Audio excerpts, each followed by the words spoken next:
भक्ति में आप ठाकुर जी के सन्मुख गए, आपने सब कुछ अर्पित कर दिया, 56 भोग लगा दिए, लेकिन जरा सी विपरीत अवस्था होने पर आपका विश्वास टूट गया, तो फिर ये उचित साधना नहीं है।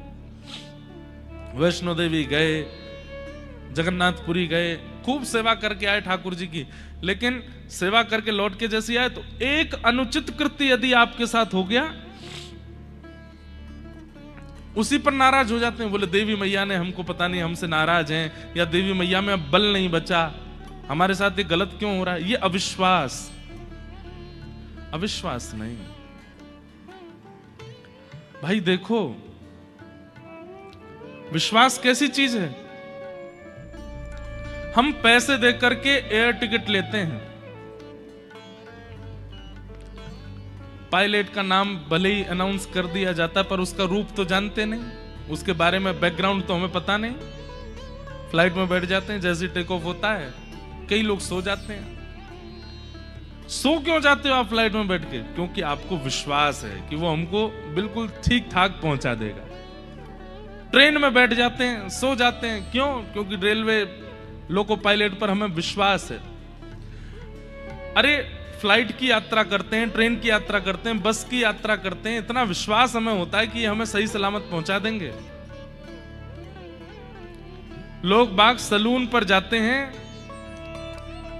वहां तो आपके बाल काटने वाला, दाढ़ी बनाने वाला, वो तो साक्षात मृत्यु हाथ में लेकर के खड़ा रहता है, उसको हम 100 रुपए देते हैं और वो जैसे कहता मुंडी घुमाओ, ऐसा करो, सब जगह कर लेते हैं। अरे वो यहां तक घूम जाता है, उस पर भी हमें भरोसा होता है, लेकिन सर्वांगीण रूप से हमें सर्वस्व प्रदान करने वाले ठाकुर जी पर इतना भरोसा नहीं हो पाता। हम विश्वास एक सलून वाले पर कर सकते हैं, पायलट पर कर सकते हैं, लोको पायलट पर कर सकते हैं, ड्राइवर पर कर सकते हैं, लेकिन पूरे विश्व का संचार करने वाले उस ईश्वर पर विश्वास नहीं हो पाता। उन पर विश्वास में क्यों कमी रह जाती?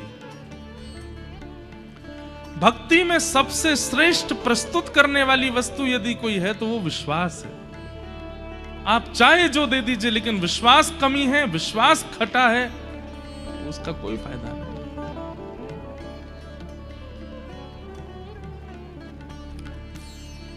सब ब्रजवासियों के अंदर अविश्वास जैसे ही प्रकट हुआ, दौड़ने लगे, भागने लगे। ठाकुर जी बोले ये तो गलत है रो, ये ब्रजवासी इतने जल्दी अविश्वास क्यों कर रहे हैं?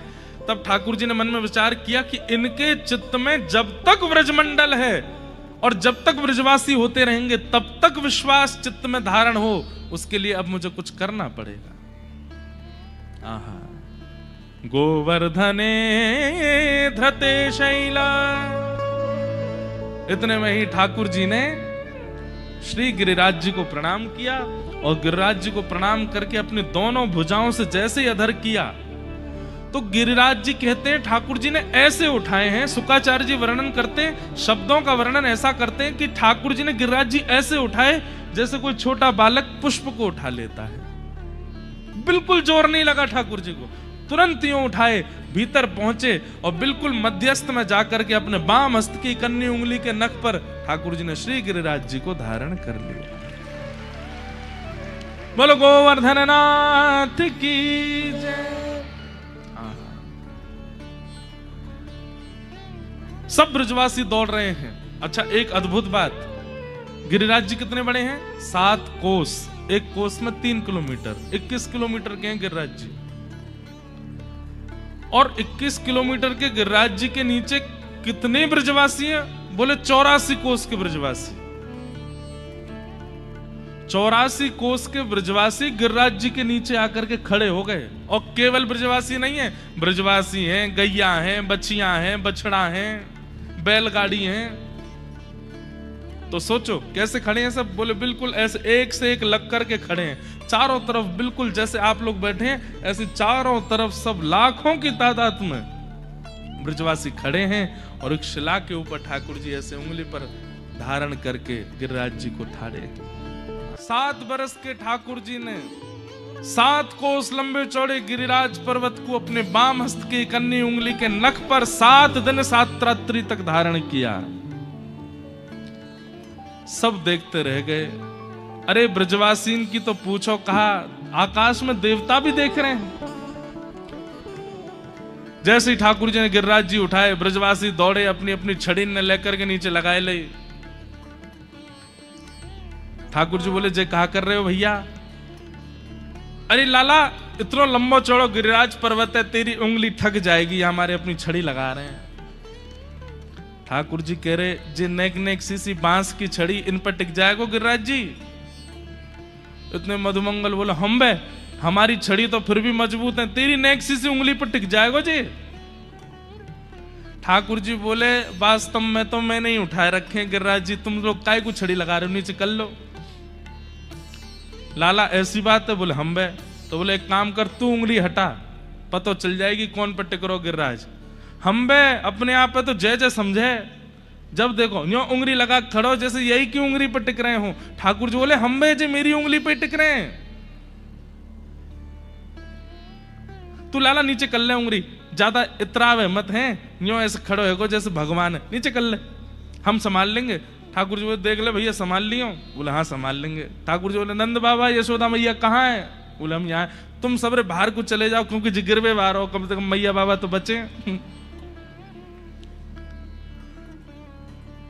ब्रजवासी सब बोले, बोले लाला देख तू इतरावे मत, तू अपनी उंगली हटा ले, हमने अपनी छड़ी लगा रखी है, और एक आध छड़ी नहीं है, लाखों ब्रजवासी अपनी अपनी मोटी मोटी छड़ी न लेके खड़े हैं। बंधु, पुराने जो उस समय के लोग थे, उनकी धरोहर क्या थी? माताओं की धरोहर मटके, चूल्हा, बनाने वाली सामग्री के पात्र, और भाई लोगों की धरोहर क्या है? कंठ में पहनने वाले कंठा, हाथन के कड़ूला, पाम के कड़ूला और छड़ी। इसके बिना तो निकलते ही नहीं, तो छड़ी तो सबके पास है, सब ने लगा रखी है। ठाकुर जी बोले, तो संभालो भैया, मैं हटाऊं अपनी उंगली। जैसे ही ठाकुर जी नेक उंगली नीचे करी है, इतने तो चट चट चट चट इधरते सबन की छड़ी टूटन लगी, गड़गड़ करके गिरिराज जी नीचे आने लगे। ब्रजवासी बोले, लाला संभाल संभाल संभाल संभाल, बचाइयो। ठाकुर जी ने फिरते उंगली लगाई ली, बोले हटा के दिखाऊं? सब ब्रजवासी बोले, लाला हमारी ऐसी मोटी मोटी छड़ी टूट गई, जो सांची में तेरी उंगली पे टिक रहे हैं गिरिराज जी। अब तो सब टकटकी लगा के ठाकुर जी की उंगली देख रहे हैं। ठाकुर जी बोले, हम बे, हम नहीं उठा रखे। लाला तेने कैसे उठाए लिए इतने बड़े गिरिराज जी? ठाकुर जी बोले, हम जय जय हैं, या हमारे उठाए लिए। बचपन ते कहतो आया हूं, मैया ते कही, गोपीन ते कही, बाबा ते कही, ग्वालान ते कही, तुम सबन ते कही मैंने कि मैं जय जय हूं, कोई न मानी मेरी बात। ब्रजवासी सब बोले, तेने ऐसो कहा कियो जो तू जय जय? ऐसो कियो कहा तेने? लाला तू आज बताए दे। बोले सब तुम्हारे सामने कर रहा हूं, फिर ना मानो। बोले कहा क्यों, बता। मैंने पूतना मारी, मैंने अघासुर मारो, बकासुर मारो, धेनुकासुर मारो, अरिष्टासुर मारो, तृणावर्त मारो, सक्टासुर मारो, कालिया नाग भगा दियो जमुना जीते, और आज गिरिराज जी उठा लिए। कोई सामान्य बालक कर सके ऐसो? जय जय तो कर सके। अब तो मान लो, ए चल मधुमंगल सीता प्रणाम कर, जय जय हम। सब बोले, लाला बस बस बस है गई, और कछु गिनवानो? तो फिर तुम ही बताओ, जे सबरे कैसे मर गए? बोले लाला देख, हमारे ब्रज में ऐसे कोई ना आ सके, बहुत तप करना पड़े तब जाके ब्रज में प्रवेश मिले, और कोई बिना तपस्या के अगर ब्रज में आ जावे तो ब्रज में तप ना होवे के कारण वो व्यक्ति अपने निर्तप हैवे के कारण अपने आप ही मर जाए। अब जबरदस्ती की बात कर रहे हैं ब्रजवासी, क्या कह रहे हैं? बोले हमारे ब्रज में आवे के काजे बहुत तप करना पड़े, और ये पूतना, अघासुर, बकासुर आदि इनने कोई ने तप ना कियो, बिना तप के ब्रज में घुसेंगे तो जो बच्चे कुछ पुण्य वो छीण है जाएंगे, तो फिर मरना ही पड़ेगा। अब गलती जे है गई, वो जब मर रहे वह समय तू सामने खड़ो, और मरे मरायन में हाथ धर के तेने कह दी मैंने मारे। ठाकुर जी बोले अभी उंगली व्यस्त है, नहीं तो वास्तव में तुम सबन के हाथ जोड़ के दंडवत करूं मैं। कैसो तर्क निकाल के लाए हो? लेकिन ठाकुर जी ये बात सुनकर के उनके नेत्र सजल हो गए। ठाकुर जी बोले कितनों प्रेम करें ये ब्रजवासी, इनके सामने में। अभी आगे कथा आती है कि एक बार क्या हुआ कि श्री नंद बाबा असमय में नदी स्नान करने चले गए। तो असमय में नदी स्नान करने से देवता नाराज हो जाते हैं। तो असमय में नदी स्नान करने चले गए तो गंधर्व जन इनको पकड़ करके ले गए और नंद बाबा ने डुबकी लगाई, निकल के बाहर ही नहीं आए। घंटों है गए, सब ब्रजवासी ढूंढने लगे नंद बाबा कहाँ गए कहाँ गए कहाँ गए। तब ठाकुर जी आए। ठाकुर जी ने एक गोता लगाया भीतर और जैसे ही गए तो पता चल गई ठाकुर जी को कि देवगण ले गए उनको, असमय में स्नान कर रहे थे। तो जैसे ही ठाकुर जी पहुंचे देवलोक, सब देवता नतमस्तक हो गए, जय हो ठाकुर जी। बोले मेरे पिताजी को कौन लेके आया? और गलती हो गई भगवान, लाओ इधर लाओ। नंद बाबा आए, नंद बाबा की उंगली पकड़ के ठाकुर जी उनको वापस ब्रज लेकर के आए। तो जैसे ही नंद बाबा वापस आए तो बाकी सब तो थोड़ा थोड़ा उनको भूल गया था क्या हुआ था क्या नहीं, पर बोले मुझे इतना याद है कि जैसे ही लाला वहां आयो, बड़े बड़े देवता, ऐसे लंबे चौड़े देवता, उनके 4-4 हाथ थे, ऐसे मुकुट पहन रखे सबन ने, और जैसे ही लाला आयो सबरे याकू प्रणाम करने लगे। मैंने अपनी आंखन से देखो। तो ये बात सुन करके छोटे छोटे ब्रजवासी बालक सब लाला के पीछे पड़ गए। लाला तू सांची जय जय। नंद बाबा बता रहे सबरे देवता तो प्रणाम कर रहे। ठाकुर जी बोले हम बे चल हाथ दबा मेरो, तो तू पाम दबा चल। सब सेवा कराने लगे। सब ब्रजवासी बोले लाला तू सांची जय जय, आज तो हमें भरोसा है। ये बाद की लीला है, गिरिराज पूजा के बाद। आज तो हमें भरोसा है गो लाला, तेने राक्षस मारे, तेने कालिया नागो भगा दियो, तेने गिरिराज उठा लिए। ठाकुर जी बड़ी देर में विश्वास भयो, लेकिन कोई बात ना, चलो अब मैं रोज पूजा करियो है ना। बोले हाँ लाला। अब एक काम कर दे। बोले कहा तू हमारो सखा है ना? बोले हाँ। एक बार हमें दिखा तो ला ये स्वर्ग है कैसो, या वैकुंठ को ना एक दर्शन करा ला हमें। सो ठाकुर जी उठ के बैठ गए, वैकुंठ देखोगे? बोले हम बे लाला एक बार दिखा ला। ठाकुर जी चलो दिखा के लाऊं। इतने में ठाकुर जी ने गरुण जी बुलाए। गरुण जी आए उड़ते भय आकाश थे। ठाकुर जी ने सब सखानते के बैठ जाओ जाके ऊपर। सब बैठ गए, ठाकुर जी भी बैठ गए, और जैसे ही वैकुंठ पहुंचे हैं, हाँ हाँ, स्वर्ण के अद्भुत अद्भुत मणियों से मणित दरवाजे अपने आप खुलने लगे। गरुण जी जाकर के जैसे विराजमान हुए, अपने आप स्वर्ण की सीढ़ियां आ गई, उनसे उतर रहे हैं सबरे नीचे। नीचे उतरे तो उतरते ही महाराज सबको माला पहना रही हैं अप्सराएं, सुंदर सुंदर पेय जल लेकर के आई हैं पीने के लिए। ग्वाल वाल बोले लाला जी वैकुंठ है? बोले हाँ जी वैकुंठ है। ये कौन है हाथी पे डोल लगा? बोले इंद्र है। अच्छा यही है हमारा कुल देवता पुरानो, अब तो बदल गो। ठाकुर जी बोले हम यही है। लाला ये दारी के एक बार प्रणाम करवा दे हमें, जाने साल भर हमसे प्रणाम करवाइए। ठाकुर जी बोले अभी करवाओ। ए इंद्र इधर आओ। ठाकुर जी की आज्ञा मानते तुरंत ऐरावत हाथी नीचे बैठ गया। इंद्र उतर के नीचे आया, प्रणाम करो। सब ब्रजवासियों को प्रणाम करो। लंबे अब आवा आयो, अब ने चैन मिलो, इतने 56 भोग पाए आने हमते। लाला जी 4 मुंह वारो कौन डोलो? बोले जो ब्रह्मा है, पूरी दुनिया यही ने बनाई। मधुमंगल बोला लाला ने क्या बुलाइयो? बोले काय को याने मोकू कारो काय को बनाया और मेरो विचित्र काय को बनाया, या तने शिकायत कर। सब ब्रजवासी इतना आनंद कर रहे हैं। इतने में ही श्री वैकुंठ के मंदिर में साक्षात नारायण विराजमान है। 4 भुजा वाले ठाकुर जी शंख चक्र गदा पद्म लेकर के बैठे हैं। और नारायण और कृष्ण अलग थोड़े एक ही हैं। ब्रजवासी बोले लाला जे कौन है भीतर बैठो का कारो कारो सो? बोले ये वैकुंठ के भगवान नारायण है। बोले अच्छा लाला यार ने पास देखे। बोले चलो भीतर। भीतर गए तो जाकर के देखे, वहीं जय विजय पार्षदों ने थोड़ी भीतर जाके रोक दिया। बोले इससे अंदर आप नहीं जा सकते, ये यहाँ मर्यादा है। सब ब्रजवासी बोले लाला यहाँ को मोह तो बिल्कुल तेरे जैसा ही है, बिल्कुल तेरी जैसी नाक कान आंख, हंसे भी तेरे जैसा ही है, लेकिन लाला हमें जेना है चाहिए। बोले क्यों? यहाँ तो बड़ी मर्यादा है। हमारा तो मन है रो कि हम यहाँ की गोद में बैठेंगे, यहाँ के संग नेक खेलेंगे, नेक मक्खन यहाँ को खवाएंगे, फिर याते हम खा लेंगे। ठाकुर जी बोले भाई मर्यादा में ही रहने दो, ये सब मेरे संग कर लियो, चलो आओ बाहर। बाहर लेके आए। फिर 10-15 कक्ष खुलवा दिए ठाकुर जी ने, जाओ सबरे एक एक कमरा में जाके आराम करो, बढ़िया सुंदर मखमली गद्दा लग रहे हैं, सबरे ब्रजवासी उछल रहे हैं उन पर जोर जोड़ते, जो मन खावे को करे वो सामने प्रस्तुत है जाए, खा रहे हैं, पी रहे हैं, आनंद कर रहे हैं। नदी है, सरोवर है, पहाड़ हैं, गरुड़ जी हाथ जोड़ के खड़े हैं, कहीं घूमने जाना हो तो बताइए ले चलें। 2-4 घंटा ब्रजवासी ने खूब आनंद किया। ठाकुर जी बोले प्रसन्न हो लाला, एक बात कहें? बोले हाँ। बहुत आनंद आ रहा है आप वैकुंठ में? बोले अच्छा आनंद आ रहा है? बोले हाँ। तो फिर एक काम करो, बोले कहा मैं जा रहा हूं वापस नंद बाबा यशोदा मैया के पास, तुम लोग यहीं रहो वैकुंठ में। ये बात सुनते ही ब्रजवासी रोने लगे, चरण पकड़ लिए, बोले लाला जे कितनों सुंदर होए, यहाँ कितनी व्यवस्था हो, पर हमारे वृंदावन ते सुंदर ना है, हमें वापस वृंदावन ही ले चल। सब देवताओं को ठाकुर जी ने अपने सामने प्रकट किया। बोले तुम सबके मन में संशय आता है कि ब्रजवासी मुझे इतने प्रिय क्यों हैं? बोले जो वैकुंठ को भी त्याग सकते हैं जिस नगर के लिए, वृंदावन के लिए, वो हैं ये ब्रजवासी।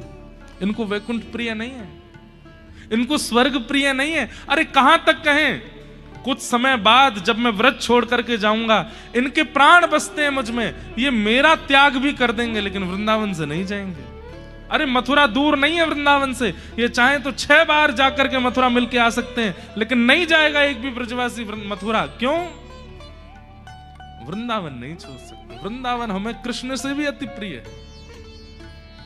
वृंदावन नगर नहीं है बंधुओं, वृंदावन कोई स्थान नहीं है, वृंदावन स्वयं श्री प्रिया प्रियतम ही नगर रूप में, स्थूल रूप में विराजमान हो गए। वहां के कण कण में, वृक्ष में, गलियों में, मोहल्ले में, हर जगह श्री कृष्ण विराजमान है। और एक बात बोलूं, कई बार अति प्रिय व्यक्ति तो चला गया लेकिन उसकी सुगंधी रह गई। अति प्रिय व्यक्ति तो चला गया लेकिन उसका अनुभव रह गया हमारे पास।